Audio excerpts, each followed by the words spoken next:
Turn with me, if you will, to 1 Kings, the 20th chapter, 13th verse.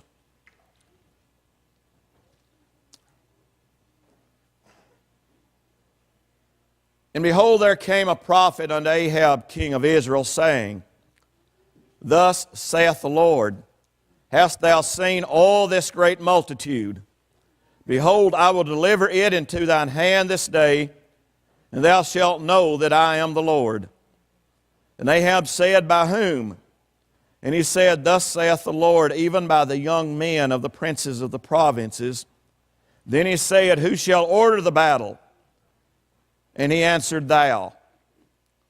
Then he numbered the young men of the princes of the provinces, and they were 232. And after them he numbered all the people, even all the children of Israel, being 7,000. And they went out at noon, but Ben-hadad was drinking himself drunk in the pavilions, he and the kings, the 32 kings that helped him. And the young men of the princes of the provinces went out. And Ben-hadad sent out, and they told him, saying, There are men come out of Samaria. And he said, Whether they be come out from peace, take them alive, or whether they be come out for war, take them alive. So these young men of the princes of the provinces came out of the city, and the army which followed them. And they slew every one his man. And the Syrians fled, and Israel pursued them. And Ben-hadad, the king of Syria, escaped on a horse with a horseman. And the king of Israel went out and smote the horses and chariots, and slew the Syrians with a great slaughter. Now, I would like to use for a verse, or a portion of a verse, to place our thoughts upon this morning, would be Psalms 124:8. Our help is in the name of the Lord. Now, Ben-hadad, who was king of Syria, had this huge army. There was well over 100,000, over 127,000, and possibly many more. And it says that the numbers of the nation of Israel were 7,032. And Ben-hadad was calling Ahab's bluff, and he was saying, I want your gold, I want your silver, I want your wives, and I want your children. Ahab consented unto this. And the elders telling him, you don't need to consent to this. Do not let him do this to us. And it says that one came to Ahab and told him, I'm giving you this mighty army this day. I'm giving them into your hands. And obviously they were on a mountain somewhere, Ben-hadad, and he was drinking with his 32 kings that were with him, and they were having a big time. And they thought because of the multitude of their army, they could not be touched. And I want you to understand something. When we are, as Americans, we think we cannot be touched because of the multitude and the riches of our country, it's whether God is in it or not. I'm not going down that road right now, but that was the thinking of Ben-hadad, pretty much the thinking that we have in our country here today. And it says the king of Israel went out and smote the horses and chariots and slew the Syrians with a great slaughter. It doesn't say how many people were killed here at this point, but it was just awful. It says every man killed the other man. I assume by that there were no casualties in the army of God.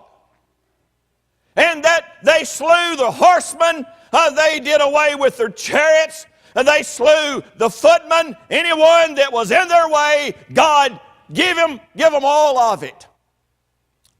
And it just so happened that they were on a mountain somewhere, and God, through others, instructed Ahab to be on guard. It's coming again.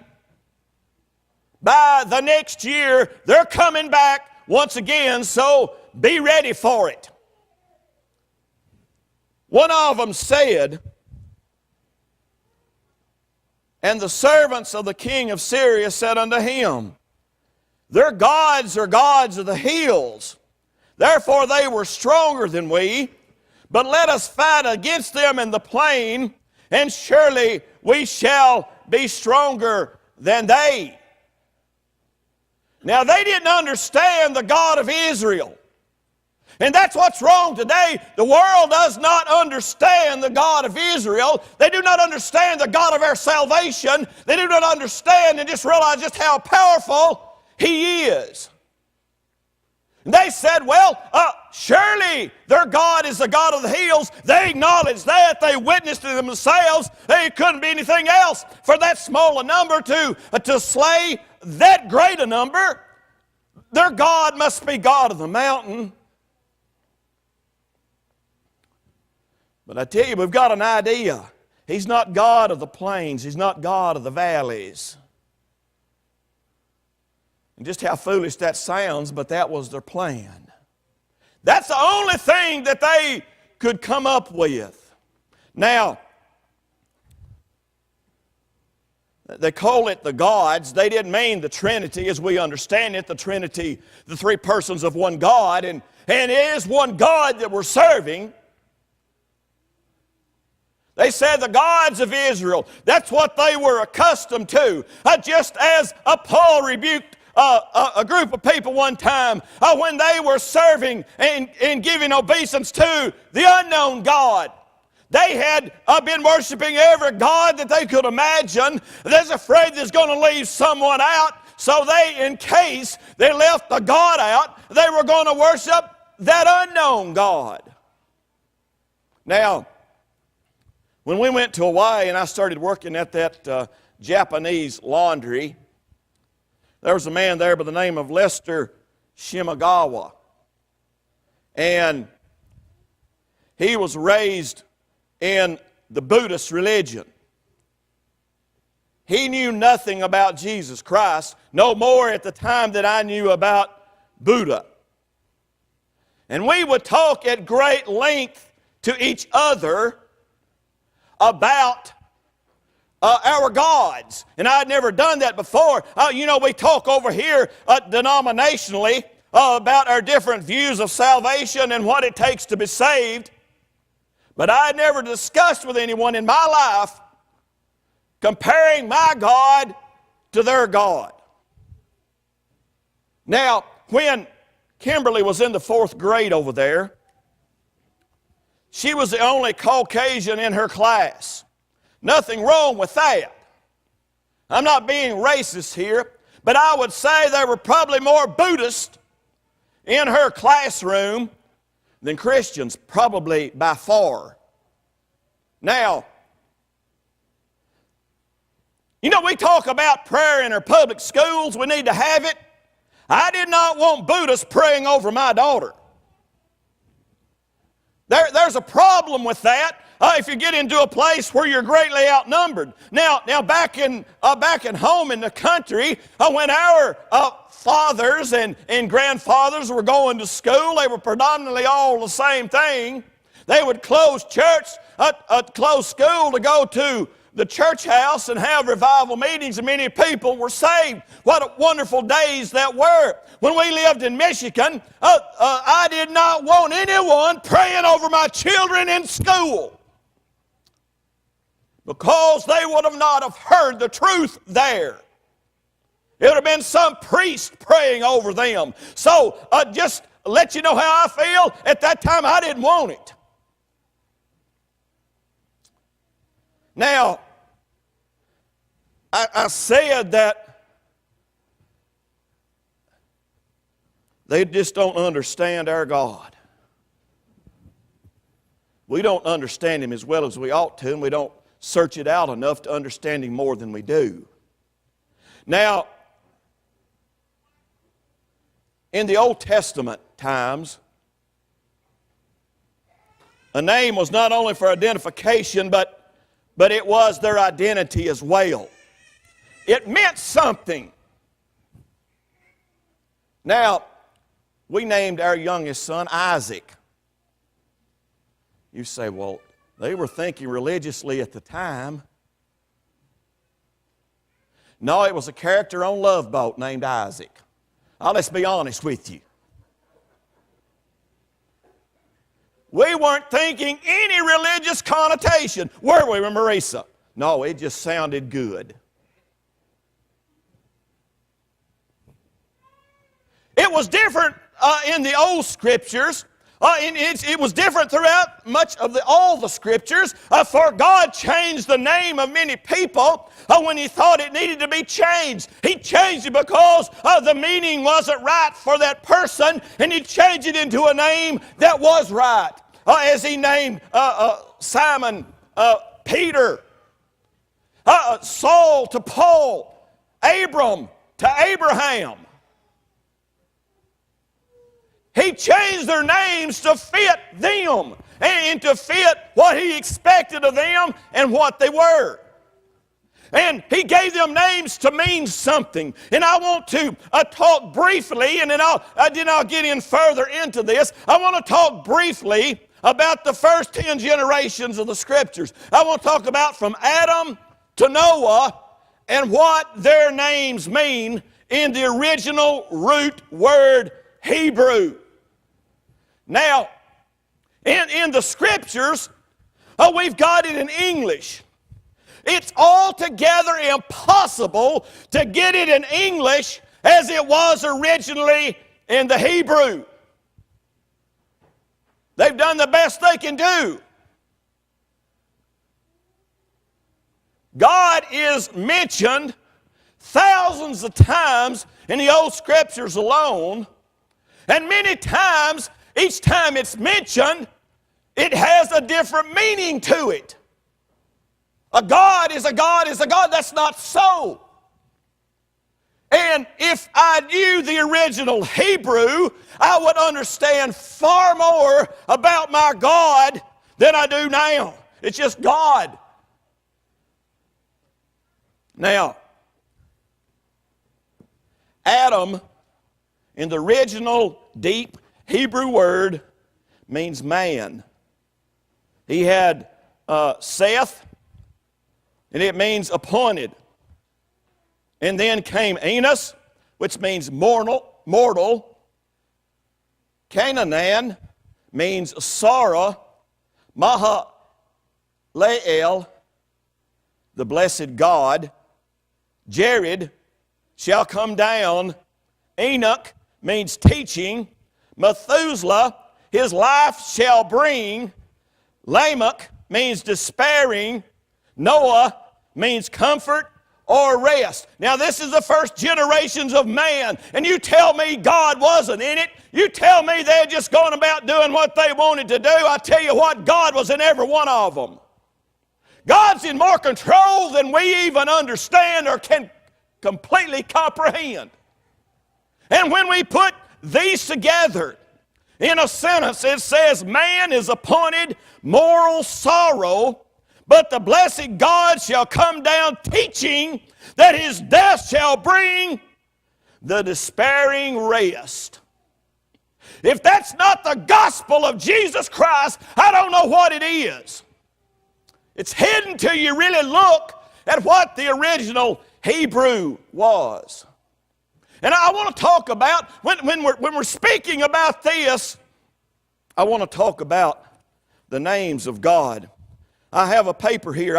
I normally bring nothing up here but my Bible, but there's no way that I could absorb all of this information that I want to bring to you today without having it written down.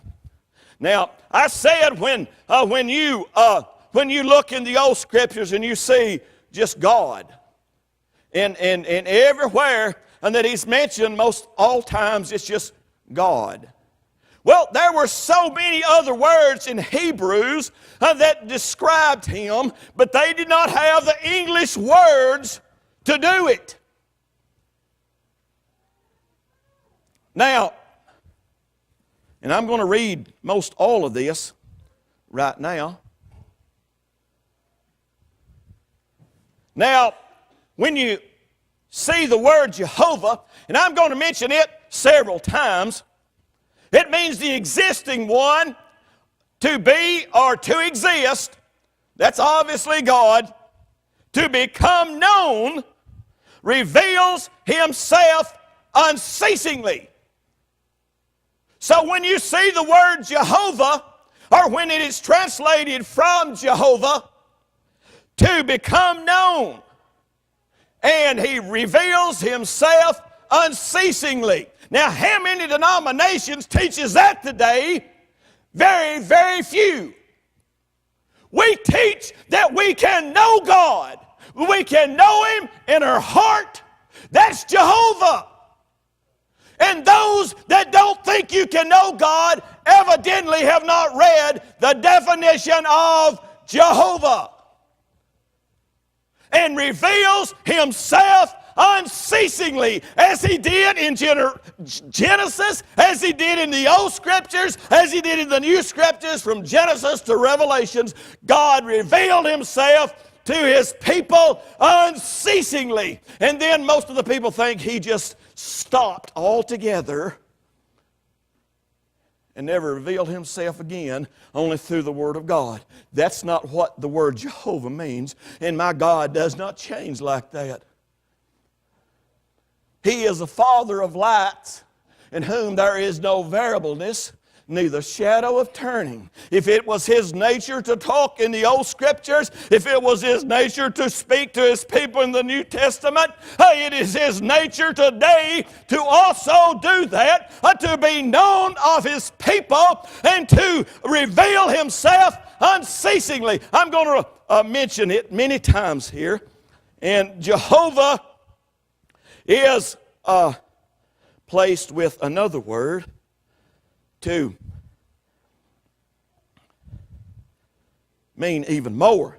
Now, those in the turn of the 1800s and maybe possibly early 1900s, and they'd have these potions, and they'd ride around in their wagons, and they'd get out on the front there, and they'll tell people, you buy this, and it'll heal you. It don't matter what ails you. And they'd have a list of like 50 things that... I want you to understand something. I don't care what ails you. And he's not a snake oil salesman. I don't care what ails you. He's got a name for it, and he can help you with it. Now, I want to talk about just a few of them here, and just a few. There are over 300 names of God in the Scriptures, and they still do not describe him properly. Jehovah Nissi, which means banners, or the Lord of miracles. Well, that could come in handy, couldn't it? When we get in trouble, the Lord of miracles. Jehovah Ra'ah, the Lord is my shepherd. That is known to us, and as a shepherd reveals himself to us unceasingly. Do you see what I'm talking about? A Jehovah Ra'ah. A shepherd that reveals himself to his people, that directs his people, that shows his people where they need to go. Have you lost your direction? Then look to Jehovah Ra'ah for it. He has the answers. If the wolves are seeking you, seeking to devour you, call upon Jehovah Ra'ah, and he will protect you. For it says, and the original was just God. But it says here, the Good Shepherd.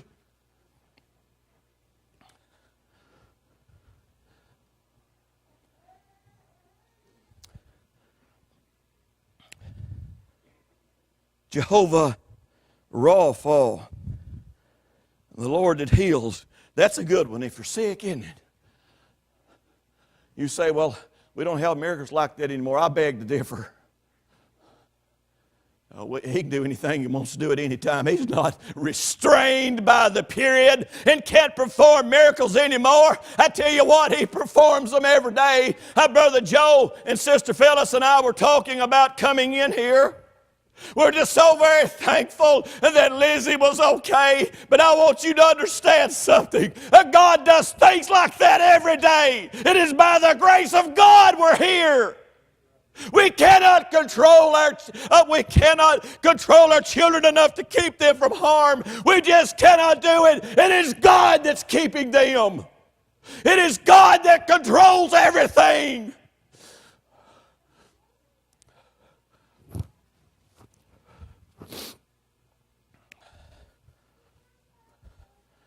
We were carrying out meals when we were at Rocky Mound. They did it the week before Thanksgiving, and they had turkey and dressing. About 300 or 400, I guess, meals we carried out to different places around, those that were in need. And we went to this mobile home park, and there was a little boy there, and he was trying to carve a pumpkin, and the pumpkin was about this big, and he had a butcher knife in his hand about that long. And I was thinking, just about the grace of God. And you see it every day. You wonder how in the world some kids ever make it. But they do. And I'm thankful. Thankful for it. Joseph, Jehovah, Shalom. I know I'm just slaughtering these words, but the Lord Jehovah is there.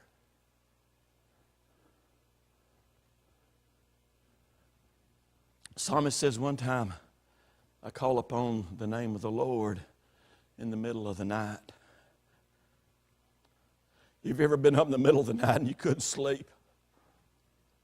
Just couldn't wait for the sun to come up.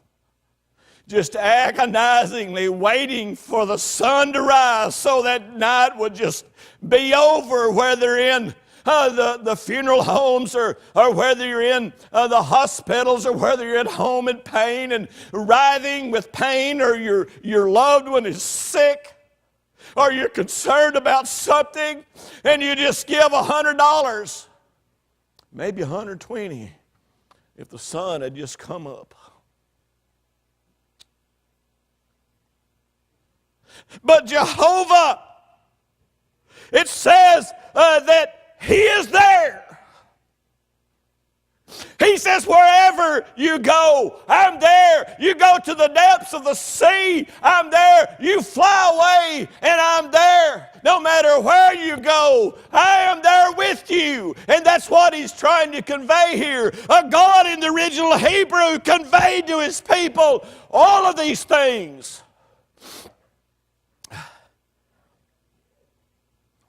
Jehovah Tizkenu, the Lord our righteousness, not of the righteousness of ourselves. That teaches a beautiful lesson today, doesn't it, of what we believe.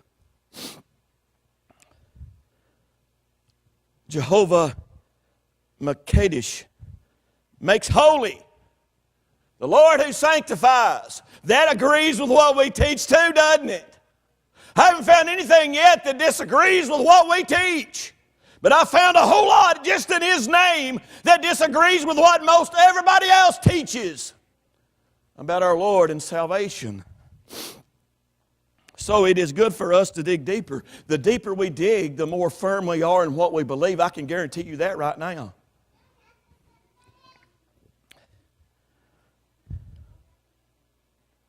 El Olam, the God of eternity, the God of the universe, the God of ancient days. Elohim. Well, that was the first one. That's Genesis 1:1. Elohim. Creator. Creator. Sure.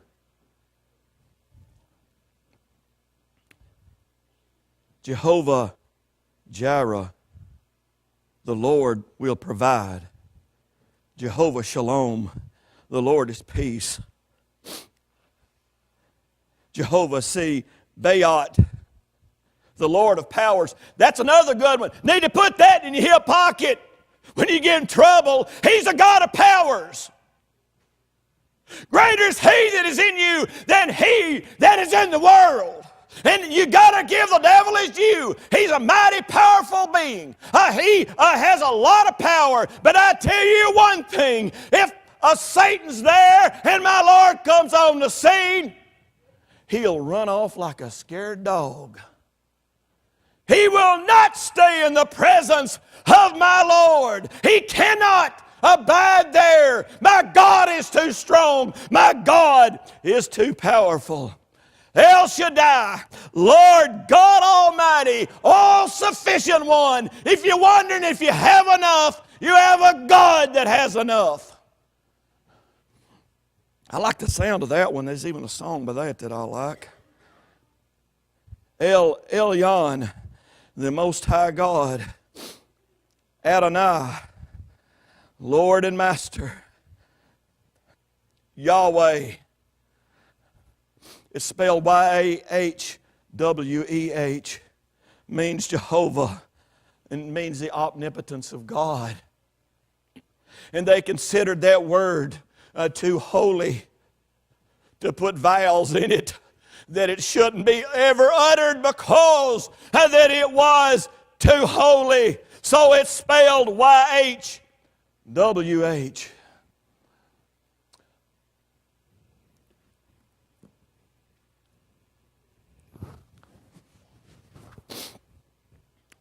Now, Ben-Hadad was told by his servants, we've got this thing figured out. He's not the God of the valley. He's just God of the hills, and He's not the God of the valley. So we can surely take him down there. So they met some months later, from what I understand,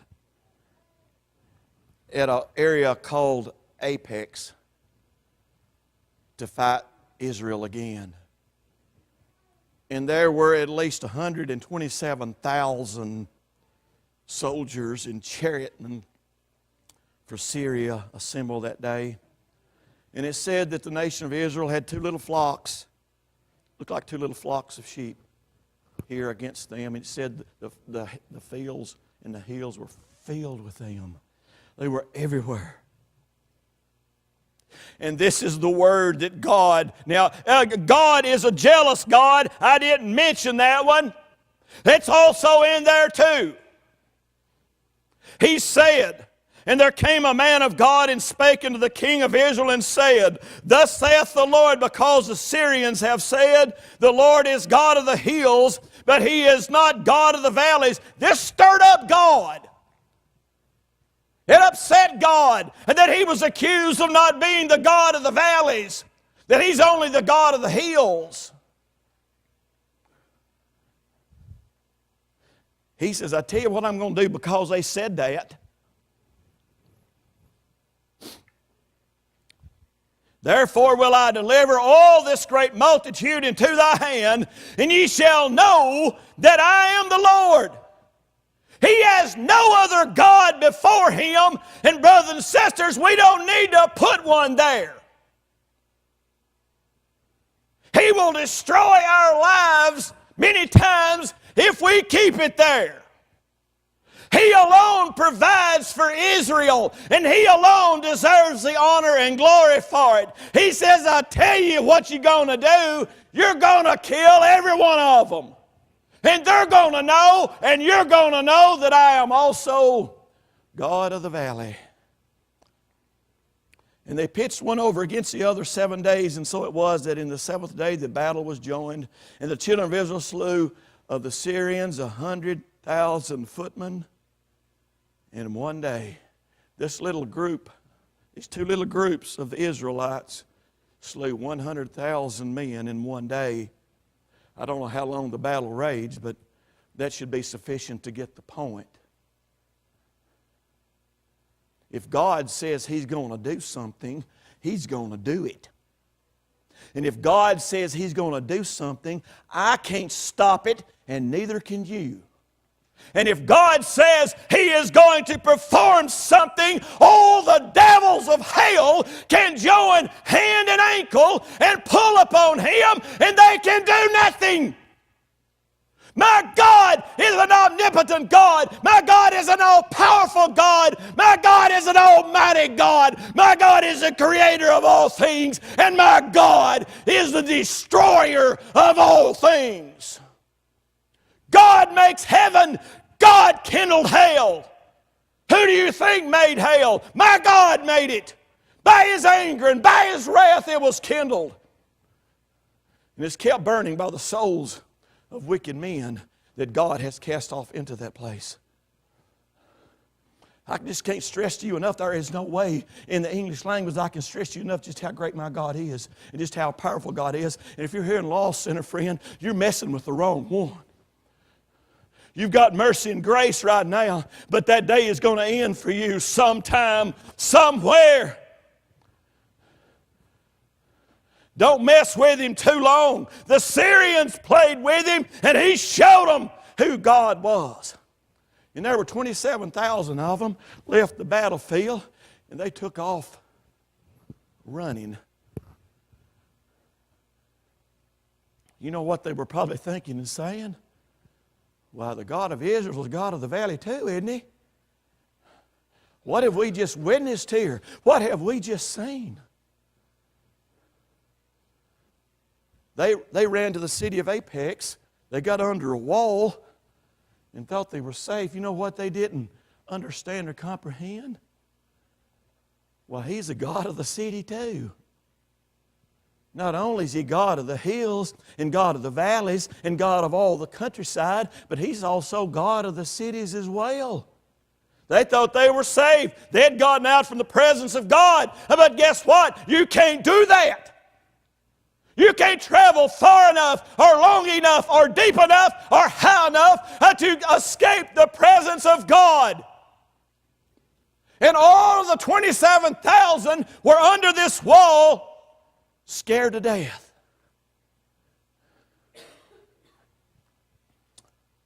It's like me and my cousin one time. I'll be finished. I've been preaching 31 minutes and a half right now. Now it's 31 minutes and 40 seconds.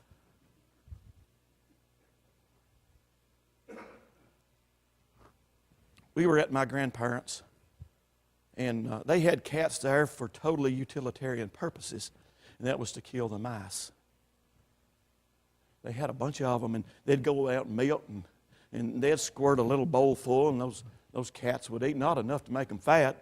They needed to still stay hungry, but enough to survive. And we wanted to pet one of those cats, and me and my cousin, we worked all day one hot summer day. We was out there, and we had our shirts off, and it was hot. It was like the middle of July. It's just a dog day, sure enough. And we was chasing cats. I weighed probably 60 pounds if I'd have been wet, and my cousin weighed about 250. Dry.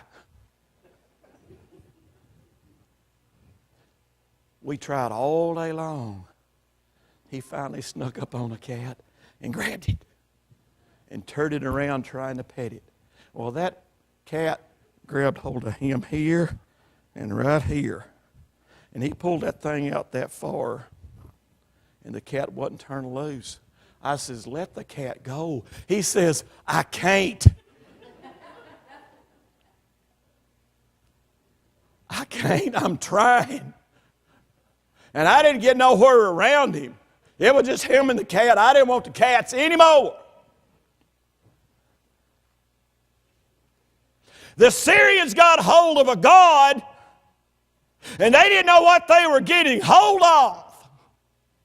And sinner, don't take hold of my God.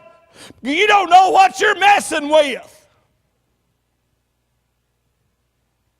And they were huddled under that wall, those 27,000, and thought, well, we escaped the valley. Well, the Lord caused the wall to fall over on them and killed every one of them. Yes, He's God of the mountain, He's God of the valley, He's God of the city as well. I've never heard that added to it, but it is.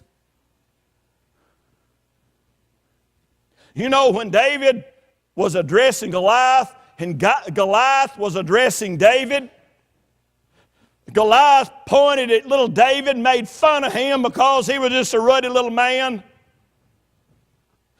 David said to Goliath, you come with a sword and with a spear and with a shield, but I come to you in the name of the Lord of hosts. David knew Hebrew. David knew the names of God. David knew the omnipotence of God. He knew the power and strength of God. He knew the presence of God. He knew the knowledge that had the knowledge of God. He knew the ever unceasing way that God talks to him and let him know that, yes, this is what you need to do, David. I come in the name of the Lord. He was saying a mouthful when he was saying that. You don't understand until you've read about all the names of God. David was coming of a God of creation, of a God of power, of a God of time, and a God of eternity. David went out there against Goliath with everything.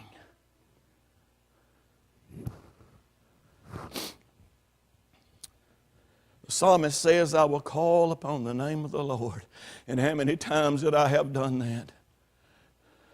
And after studying this, I will call more fervently, because I more completely, I think, understand the one that I am calling on. He is not limited. He is not slack.